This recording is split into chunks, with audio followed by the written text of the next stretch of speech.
बिस्मिल्लाहिर्रहमानिर्रहीम। मेरे अज़ीज़ पाकिस्तानी भाइयों बहनों बच्चों, अस्सलाम वालेकुम। सबसे पहले आज आपको यौम तकबीर यानी 28 मई के लिए मुबारकबाद देता हूँ। ये वो दिन है जिस दिन हमारी मेहनतों का, मेरे रफ़्क़ा कार की मेहनतों का समर जो था वो आप सबको मिला और आप सब ने देखा। और हम लोगों ने बड़ी मेहनत की थी, 18-18 घंटे 20-20 घंटे काम करते थे।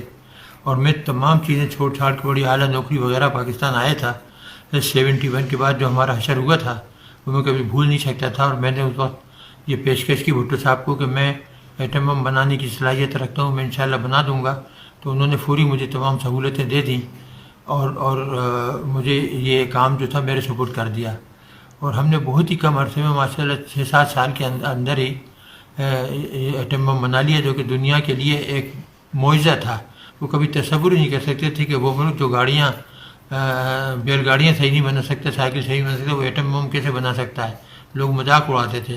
लेकिन जब हमने बनाया और मैंने दिसंबर 84 को जनरल ज़िया को लिख कर दिया, तारीख में मौजूद है वो ख़त कि जी हमने एटम बम बना लिया और हम 1 हफ़्ते के नोटिस पर उसको धमाका कर सकते हैं। तो वो बेहद खुशी, उन्होंने मुझे गले लगाया, मेरी पेशानी छूमी और कहा कि बस अब हिंदुओं का हम बेड़ा गर्क कर देंगे अगर उन्होंने ज़रा भी हमारे साथ बदमाशी की। तो ये वो चीज़ें थी कि इसमें मेरे साथियों का बड़ा अहम किरदार था, मेरी रहनुमाई थी। सुबह से शाम तक हम काम करते थे और हमने बहुत तेज़ी से ये बनाया, बल्कि न सिर्फ एक बनाया, कई बना दिए थे। और जनरल ज़िया से कहा था कि आप जब हुक्म देंगे तो हम धमाका करने को तैयार हैं।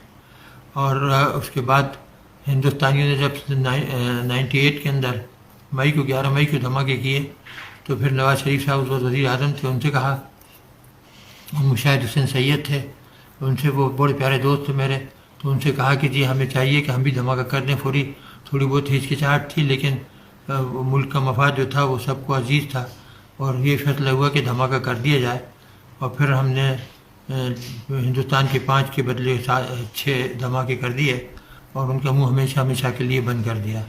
उससे चंद दिन पहले यानी अप्रैल में हमने लॉन्ग रेंज मिसाइल बनाई थी, जो कि 1500 किलोमीटर जा सकती थी और ये एटम बम लेकर जा सकती थी और हिंदुस्तान के हर शहर को हम 5 मिनट से लेकर 10 मिनट के अंदर उड़ा सकते थे, दिल्ली हो, बॉम्बे हो, वगैरह वगैरह सब। तो अल्लाह ताला का शुक्र है, हमने पाकिस्तान को नाकाबिल तस्खीर दिफा मुहैया कर दिया। और अभी ये जो है मोदी वगैरह ये जो शोर मचाते हैं, इनकी कभी जरूरत नहीं होगी कि ये पाकिस्तान के ऊपर हमला करें। इन्हें पता है कि अगर इन्होंने हमला किया तो ना हिंदुस्तान रहेगा और ना पाकिस्तान, फिर दोनों ही गायब हो जाएंगे और हम भी उनको सफ़े हस्ती से मिटा देंगे। बहुत बहुत मुबारक हो आपको दोबारा।